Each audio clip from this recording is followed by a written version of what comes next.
menjelaskan hari ini. Oke sahabat Al-Mumin, ketemu lagi di podcast kita barengan Farid di acara edisinya ke berapa ya? Ke-7. Dan alhamdulillah seperti biasa di acara podcast kita Kuatkan Iman dan Takwa edisinya sahur sudah ditemani oleh Ustadz yang sudah tidak asing lagi, yaitu Ustadz Muhammad Siddiq. Selamat sahur Ustadz. Selamat siang. Ya, baik, untuk kali ini kita akan ngebahas sesuatu yang berbeda tentunya dengan kemarin, yaitu kalau nggak salah kemarin kita ngebahas apa saja yang membatalkan saum Ramadan, dan sekarang kita akan ngebahas menggali lebih dalam lagi, yaitu tentang apa saja yang mengganggu pahala di bulan Ramadan ini atau yang mengurangi pahala di bulan Ramadan ini. Itu dia, mungkin akan diperjelas lagi sama Ustadz Siddiq. Oke, silakan Ustadz. Baik, terima kasih. Alhamdulillah wa syukran ala ni'amillah, asyhadu an la ilaha illallah wa asyhadu anna Muhammadan abduhu wa rasuluh. Alhamdulillah, bahagia sekali hari ini saya bisa mengudara kembali di Sudah sekian lama Al-Mumin Media ini, sudah sekian lama karena memang berbagai kesibukan sehingga masih baru sempat sekarang untuk menyapa para sahabat Al-Mumin Media. Dan juga alhamdulillah barusan disampaikan kita sekarang ada pada bulan Ramadan, di mana pada bulan ini kita sebagai umat Islam diberikan kewajiban, yaitu melaksanakan ibadah saum. Ibadah saum, ibadah siam. Ya. Karena ini sebetulnya yang harus dibiasakan ya. Karena istilah puasa itu kan bukan dari bahasa syariat kita. Alhamdulillah pada bulan Ramadan tahun ini segenap kaum muslimin melaksanakan kembali rukun Islam yang keempat, yaitu ibadah saum. Yang mana kita tahu bersama setiap ibadah itu kan jelas yang paling utama adalah pertama mengharapkan pahala, yang kedua mengharapkan dihapuskan dosa. Dan setiap ibadah bukan cuma saum, sama ada dua sisi yang menjadi keutamaan, yaitu diberikan pahala dan juga dihapuskan dosa. Terlebih di bulan di pelaksanaan ibadah saum ini itu ada kelebihan dibandingkan dengan ibadah-ibadah yang lain.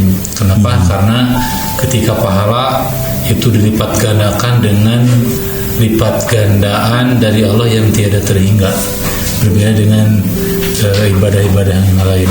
Dihapuskan dosa pun dalam sebuah riwayat sampai 1 tahun ya dihapuskan dosanya.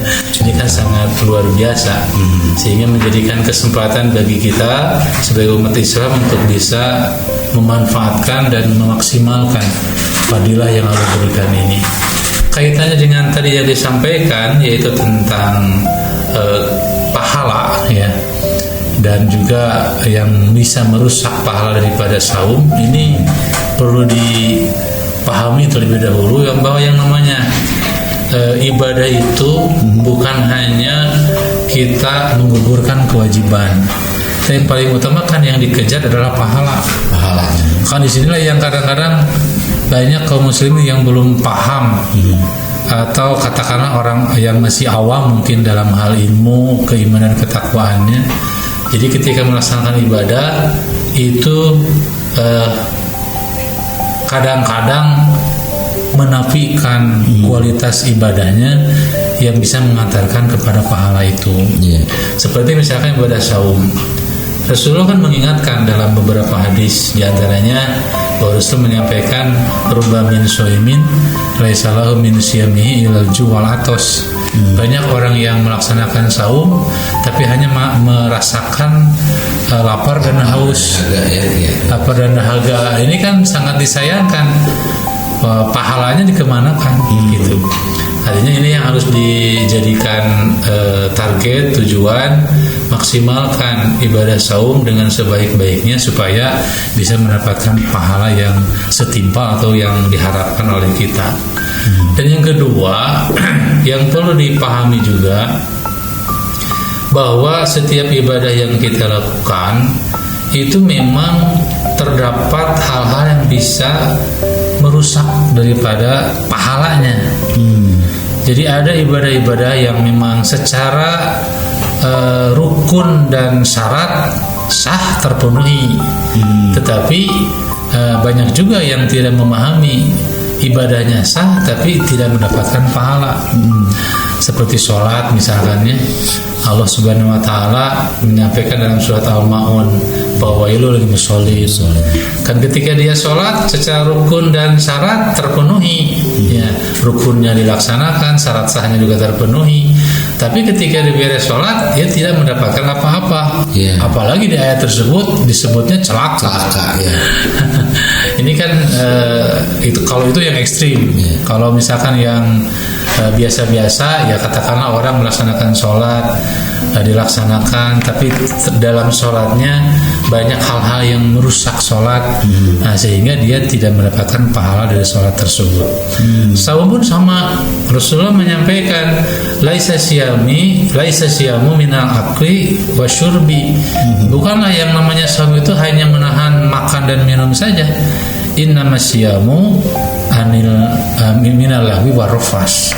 Bahwa yang namanya saum itu adalah menahan diri dari perbuatan yang lago dan juga ropas. Yang lago dan yang sia-sia. Itu ropas itu sia-sia ya Ustaz. Lago itu yang sia-sia. Jadi tidak menggunakan waktu dengan sebaik-baiknya. Kalau ropas itu ya ucapan ataupun perbuatan-perbuatan yang kotor. Nah, itulah yang bisa merusak pahala. Iya, dia misalkan bisa tamat saumnya, menahan lapar, menahan haus, menahan makanan minuman dari subuh sampai maghrib. Tapi kalau dia tidak bisa menghindarkan diri dari lagu dan ropas itu, maka tidak ada nilai pahala yang dia dapatkan. Ini sebetulnya kerugiannya kalau secara logika ya, rugi dua kali. Ya, kalau ada istilah orang Sunda itu capek gawe teka pakai. Dia sudah melakukan tapi tidak dapat apa-apa. Dia sudah bekerja tapi tidak dapat apa-apa. Itu kan sangat rugi. Makanya yang harus ditanamkan oleh kita bahwa semua syariat, semua perintah, semua ibadah termasuk saum, yaitu harus dipahami bahwa bukan cuma tercukupi rukun dan syaratnya saja, tapi kualitas ibadahnya harus ditingkatkan. Nah, bagaimana ya kita tahu bersama bahwa yang namanya saum itu kan pengendalian diri dan hawa nafsu. Jadi ketika melaksanakan saum, hindarkan diri dari perkara-perkara yang bisa merusak atau menghabiskan atau meniadakan pahala saumnya. Sampai-sampai dalam hadis riwayat Bukhari kan Rasulullah menyampaikan, kata Rasulullah, malam yada' qaula zur wal amila bi falaisa lillahi hajatun fi an yada'a ta'amuhu wa syarabahu. Barang siapa yang tidak bisa meninggalkan ucapan yang kotor dan juga perbuatan-perbuatan yang kotor selama melaksanakan ibadah saum, maka Allah Subhanahu wa taala tidak perlu usaha orang tersebut menahan makan dan minum, gitu ya. Jadi Allah tidak melihat itu, walaupun itu tetap jadi rukun. Tapi yang dinilai nanti adalah dari segi kualitas adalah pahalanya. Kualitasnya itu mungkin sekedar menahan haus dan lapar saja gitu kan ya. Ya itu kan termasuk rukun. Memang syarat sahnya saum kan itu. Tapi apa istilahnya, esensi daripada saum itu sendiri harus ada gitu. Yaitu pengendalian diri dan hawa nafsu, panca indera kita. Itu kata sampai-sampai kan dalam riwayat yang lain menyebutkan idza sumta falyasum sam'aka wa basaraka wa lisanaka anil kadbi wal ma'si. Kalau kamu saum ya harus saum juga pendengaran, penglihatan, lisan dari bohong dan juga perbuatan-perbuatan dosa. Karena apa? Karena tadi ya kita jangan sampai jadi orang-orang yang rugi, bahkan rugi sekali karena dia beres melaksanakan tapi tidak dapat nilai apa-apa. Itu kan sangat disayangkan gitu. Seperti itu. Oke. Mudah-mudahan kita dijauhkan dari hal yang tadi sudah dijelaskan sama Ustadz, yaitu ropas dan lagu mungkin ya. Oke, buat sahabat Al-Mumin yang masih di rumah terus masih stay tune terus. Mungkin pertemuan kali ini kita bersambung dulu Ustadz. Nanti ada pembahasan berikutnya, dan jangan lupa buat sahabat Al-Mumin subscribe dulu di channel kami di Sahabat Kita, kuatkan iman dan takwa. Assalamualaikum warahmatullahi wabarakatuh.